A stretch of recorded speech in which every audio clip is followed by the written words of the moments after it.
Hey everyone, Percival Bricks here, back with another video. Today I'm just going to be walking you through some of the changes I made to my city and walk you through my newest building, which is Hurst Tower. So I will just get right into it with this video and walk right up to Hurst Tower and show you what has been going on. So Hurst Tower is a pretty big building in my city. I'll be honest, I did not expect it to be this big of a building. My plan for it was to be about the same size as Oscorp. But when I got there and it was the same height, it just looked a little off having the Flatiron and Oscorp and this building all be around the same height. And I realized it needed to be a little bigger. So my solution was to go to this bottom floor right here and build this kind of square, or I guess rectangle level where there's no triangles. And that is actually accurate to the real building right at the base here. And so it was just a good inclusion all around. It worked out very well because it made it a little more accurate and taller. So Hearst Tower, definitely bigger than I expected it to be, but I am just so happy with it. It really captures the shape of the building. I guess I have a few little plates I need to add at the top just to give you a view of what that looks like. Yeah, it's a really tricky building to make out of Lego, and I think I did the best job I probably could have with all the triangles. And what I think was the trickiest is in the real building, all these corners have different angles that go, towards you and away from you, towards you and away from you. And that's tough to capture in Lego without it looking blocky. But I think it just worked out to where it doesn't look very blocky and it looks pretty accurate to the real thing. I think most New Yorkers would be able to look at this building and recognize it as the Hearst Corporation building. And I'll talk about the base of it real quick because I bet some of you New Yorkers are going to comment and tell me that the base is not really too accurate to what the actual base is like. And yeah, with the size of it, the real base of the building is much wider. It's much bigger than this. But I'll tell you why I decided to make it the size it is. And that's because my original plan was for Hearst Tower to actually be on a 48 by 48 stud, I believe, these large gray base plates. It was going to be that big. So it was going to have a very large base and then have the main tower on it. But what I discovered when I came up with this idea of using these kind of tiles and hinge pieces to get the triangles is looking at pictures of the real building. It was pretty much 3 triangles by 4 triangles, and it's going to give me this rectangle look that was roughly this exact same size. And so I felt weird using a large base plate to build this building. I thought it would be much simpler and look just as good if I were able to fit this building on a 32 by 32 base plate, a normal size base plate that I have for smaller buildings in my city. And so I was able to do that. I kind of scrunched down the design, and I think the base of this building here looks a lot like the base of Hearst Tower, just a little scrunched. So I think that was a good choice because I just have more room for other bigger buildings in my city that have big bases that need to be on larger base plates. So it worked out pretty well. And this thing looks amazing at night.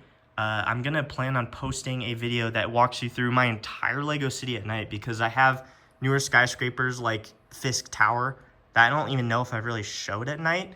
And I have not shown Hearst Tower lit up, and it looks amazing at night. So I'll do a video like that pretty soon so you can see what this thing looks like. But I did just want to put out this video specifically to show you what this skyscraper ended up looking like because I did go through a lot of changes with it. And if I'm being honest, I didn't expect to even get Hearst Tower built anytime soon. It wasn't a huge priority, but I just came up with this design and I knew I had to work on it and get it built. So Hearst Tower's in the city. I want to walk over and give you some different angles of what it looks like.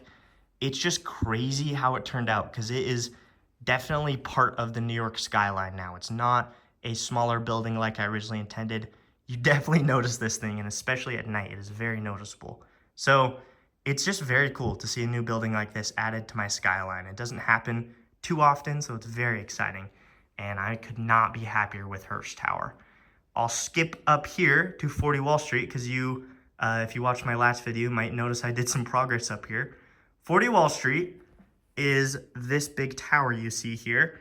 And first I want to talk about 40 Wall Street itself because most people might not recognize this building or think they don't know what this building is, but this is a very iconic New York City building. 40 Wall Street is towards the front of New York with One World Trade Center and near Ghostbusters Firehouse, pretty close to where it's located in my really scrunched down version of New York here. But it is in so many movies. I recently rewatched the Sam Raimi Spider-Man trilogy. I rewatched the Amazing Spider-Man movies. And this building is in the background of so many shots. And I know it's in a lot more movies that are located in New York. I personally think 40 Wall Street is as iconic as a lot of the older buildings you know in New York City, like the Chrysler Building, the Empire State Building, Flatiron Building, Woolworth Building. 40 Wall Street is right up there with it. It is a pretty famous building. And so finally being able to work on it is very exciting because I've wanted to do this for, years. And I've always planned for it to go right here. So actually getting to work on it is super exciting. But I'll walk you through the process of what that's looking like so far and what the plans are for it. You can see the main tower of it here. And just to get up close here, you can see a lot of what the detail, is going to look like throughout the whole building. But it's very fun already because I have lots of little half plate setbacks throughout here to give it the shape that the real building has. And something else I normally don't do, I used smaller window pieces here, a mix of the normal size ones I normally use and these smaller ones, to give it, just more of a realistic look to what it actually looks like, and I'm definitely glad I did that. You can see the top here, and I guess this will be fun while it's unfinished. It just pops right off, and that can kind of give you a look of what the inside looks like. Little hollow right now. Doesn't have any lights in it or anything like that yet. Hopefully this thing will refocus. There we go. But we can just pop this back on. It's pretty nice how easily it slots in there. My favorite thing about this building, why I think I'm very excited to have this building in my city, is because I did something that I don't think most people would do when building 40 Wall Street. And that's, I decided to mainly use dark tan bricks for this building. So a lot of the 40 Wall Streets I've seen built out of Lego are mainly just tan. They use tan brick to build it. And I think that looks very good. Tan looks fine. But looking at pictures of it, I thought it would be a cool opportunity to use dark tan bricks because a lot of the buildings in this area are tan. I have several just all tan buildings throughout my city. A lot of the old New York buildings are tan. Just looking around, Woolworth building, when that's finished, that'll be tan and sand green as well. So having this be dark tan will separate those pretty well. Then right here you have Flatiron Building, you have the base of Hurst Tower, you have the Empire State Building, you have Grand Central Station, you have Rockefeller Center, all of these tan buildings. And so this is the only dark tan building that I have, or will have in my city as of now. And that's pretty exciting because it will definitely stick out. It already sticks out a lot. And it is also going to be really big. I don't know if I talked about that. This building's going to be pretty large. It's going to be about half the size of the One World Trade Center, probably about to right here with it, maybe a little shorter. But it'll be taller than Hurst Tower, and I think barely shorter than Chrysler Building is the plan. So you will see the top of that building right here in this area. It is going to fill in the skyline very nicely. I can already picture what it's going to look like having the Tower of 40 Wall Street right there with the Statue of Liberty. I just cannot wait. And so next thing I want to talk about is the base of 40 Wall Street. So with buildings like the Empire State Building or Chrysler Building, if you were to just see the silhouette of this building, you would probably be able to point it out as the Empire State Building or with the Chrysler Building. But with 40 Wall Street, it is mainly this that is famous and recognizable. The actual base of 40 Wall Street, I don't think even most New Yorkers would be able to instantly recognize it if it were in a silhouette. It's iconic, but it's not really as noticeable or iconic as these other New York buildings. So the plan is similar to what I did with Hurst Tower and with some other buildings. I'm actually scrunching down the base of 40 Wall Street, mainly just because I don't think the base is as iconic as the main tower. I knew I had to get the main tower as accurate as I could get it and as recognizable as it could be. But the base, I'm scrunching just a bit to save some space. So it's going to be this sort of L shape, and I'll show you these sidewalls. Sorry to get you in here, but just so you can get an idea of what the building's going to look like at these lower levels. It has some gold bits in there. There'll be flags hanging off. All this will be tiled off. It'll look very good. But yeah, that's the plan. Is it'll be an L-shaped base like this, and then going up, it'll taper in at a few different sections, similar to how the Empire State Building tapers in, gets smaller. So you'll have all that depth with this building, which is going to be really cool. And so I'm doing my best to make it accurate with the scale I decided to go for on this. And I knew that as long as this looked very accurate to 40 Wall Street, it really didn't matter a ton what the base looked like, but I'm doing my best to make it accurate on a 48 by 48 gray base plate. So that is the plan for this building. I know some people might not love that if they love the base of 40 Wall Street, but it'll look good. It'll look accurate. It just won't necessarily be as enormous as the actual building's base is. So there is a reason for that as well, and that's because right where 40 Wall Street, the tower, is located right now in this middle road, I'm going to take out this middle road, and in this area, you'll notice there's a very large sidewalk where I used to have some statues up here. But yeah, once I take out this middle road here, I'm also going to strip up all this sidewalk, and I'm going to build the Oculus right here. So if you don't know what the Oculus is, it's right next to the One World Trade Center in real life. And it's a very cool modern building. I don't even know how to describe it. You should just go look it up. But the Oculus will go here. And I knew I would not be able to build the Oculus if I did 40 Wall Street's base, how big it is. It would fill in this area and it wouldn't have any room. So for anyone who's maybe a little disappointed, I'm not making the base of 40 Wall Street as massive as it is in real life. There is a reason for that, and so the Oculus can go right there. And I cannot wait to have all those buildings next to each other. It's gonna feel a lot like the real New York City. But I'll get you in close to this part of the base of 40 Wall Street that I'm pretty excited about. So because it's this L shape, I decided I had enough room to build a newsstand. So this is what I came up with for a Daily Bugle newsstand. So it's supposed to be the Daily Bugle themselves, and they have this little newsstand in the city. And I decided to do red and white because I feel like it's kind of more of a drab colored building. So it'd be cool to have just a bright colored newsstand by it. You can see they're selling newspapers, obviously, and I just like the design as a little thing. And I think it adds a lot of authenticity. And so that's something I wanted to talk about real quick, is throughout my city, you tend to have areas like this or this where there's a lot of sidewalk. You know, the buildings need this much space, but there's a lot of excess sidewalk. So the plan is to do more things like this. I actually would love to have duplicates of the Daily Bugle newsstand throughout the city. I think would be really fun.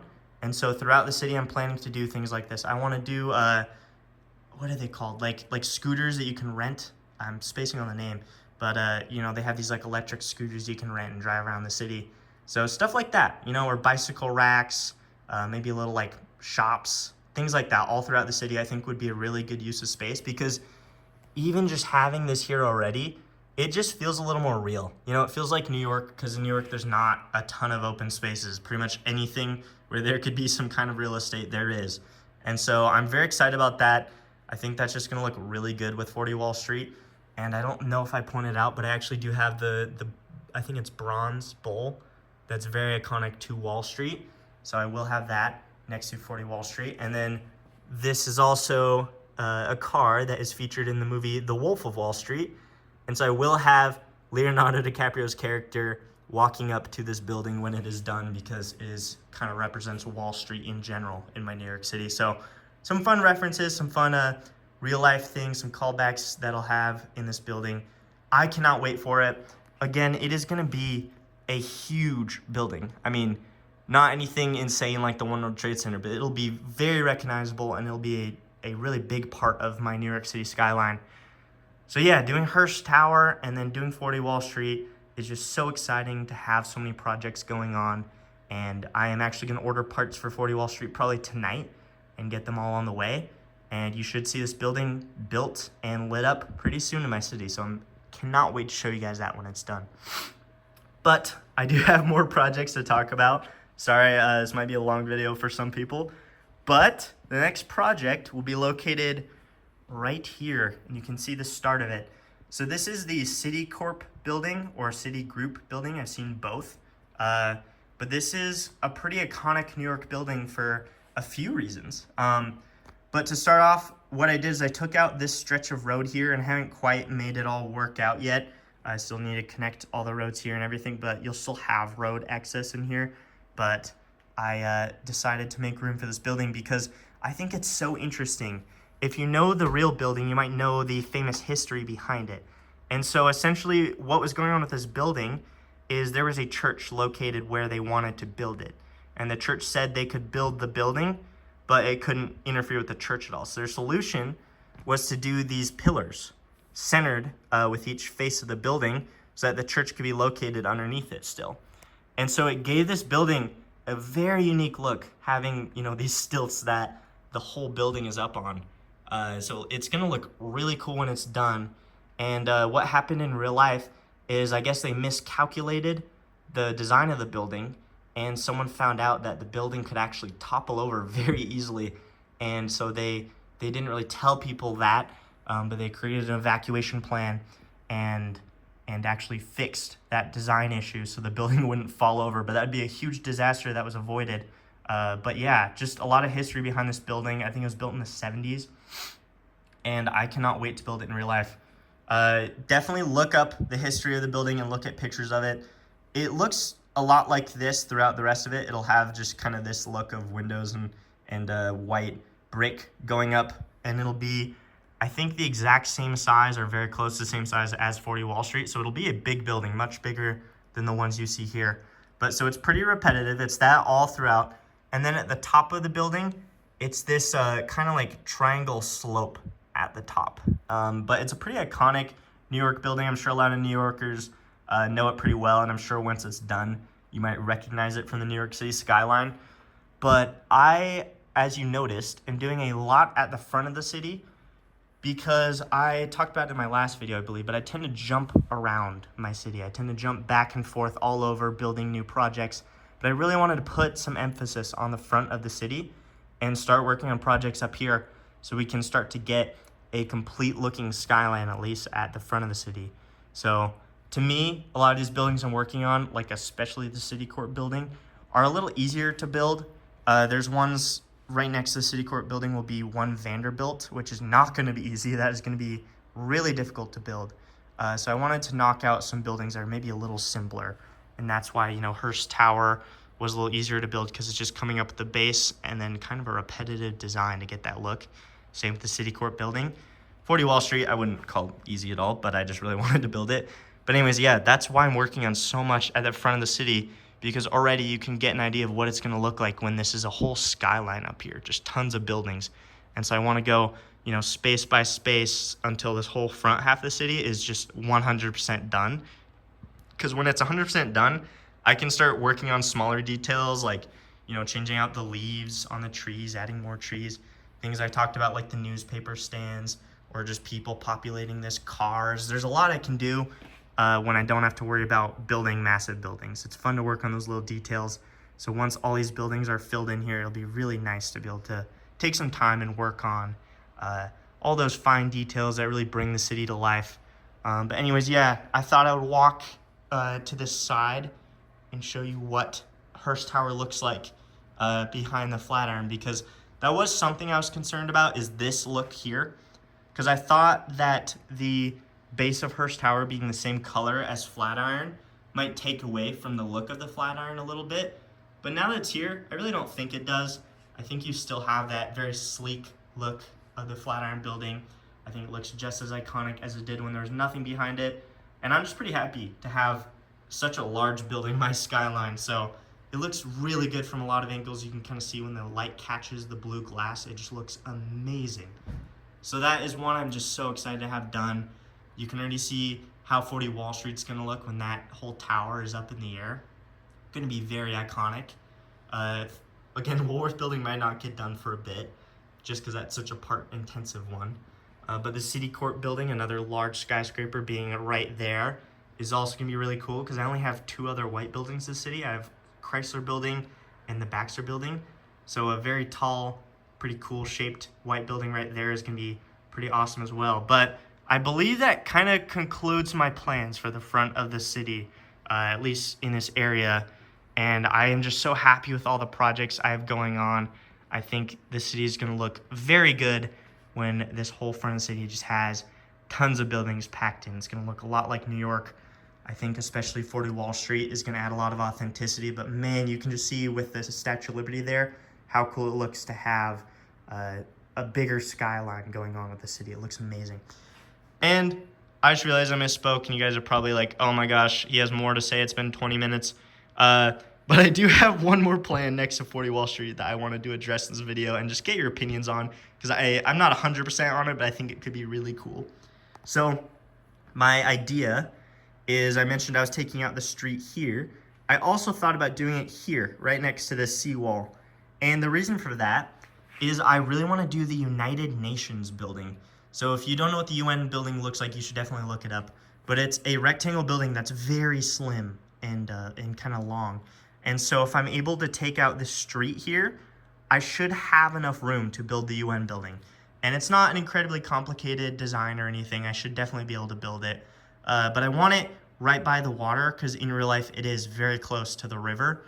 And I also think there would be something about having, you know, this skinny blue building that represents, you know, the nations uniting, I guess, right behind the Statue of Liberty. There's something pretty patriotic and American about that. And so I would really love that. I think that just represents really what New York is, you know, a symbol of hope and of peace and freedom. So I have thought about doing that building there. Comment, let me know if you think that's a good idea, if there's anywhere else in the city you think I should do the UN building. But that is kind of what I think might be the best location for it if I end up doing it. But maybe you think, you know, I don't need to do it and it's not that cool of a building. I don't know. So leave your comments and let me know what you think about that. But now, that should definitely wrap up this video. I have enjoyed so much putting more effort into my New York City layout. I've been wanting to do more videos, but it is pretty time intensive when I'm working on so many projects at once and trying to, you know, bring things to life to show you guys. So I really appreciate you watching through these videos and sticking around to see more progress on my New York City layout. I guess I misspoke again. There's one more thing I want to mention. I do have the New York City Times Square ball, and I changed the year to 2025. So that's pretty exciting for Times Square. But that should officially be everything for this video. So lots of stuff going on. Definitely stay tuned for 40 Wall Street. I'll do a more in-depth video on that when it's done. And again, I'd love to show you a video of my whole New York City layout lit up at night, because it looks very good at night. I've thought about doing videos on my larger figures like King Kong, the Statue of Liberty, and the Stay Puft Marshmallow Man. You can see I do need to take down the Christmas stuff at the back half of the city. I thought I'd just walk through while I'm wrapping up here. But there's St. Patrick's Cathedral. Again, I love that building so much. I want to show you Fisk Tower lit up at night because it looks very good. Anyways, I'll stop rambling. I've been talking for so long. But thank you so much for watching this video. Leave your opinions on my newer buildings, on Hurst Tower, on 40 Wall Street, on CityCorp, and the United Nations building, on what you think would look good, or any opinions you have on where those should be located. So thank you so much for watching this video. Again, I'm so sorry I ramble, but I think this is the easiest way for me to do videos and have time to work on all these projects. So thank you so much for sticking around, and I cannot wait to show you all these projects when they are finished. So stay tuned, and please like and subscribe, all the, you know, normal YouTuber stuff. But stay tuned, subscribe to or follow me on TikTok and Instagram, because I do shorter videos where it's kind of quick information rather than me rambling for a long time. But again, thank you all so much for watching, and I'll see you guys in the next video.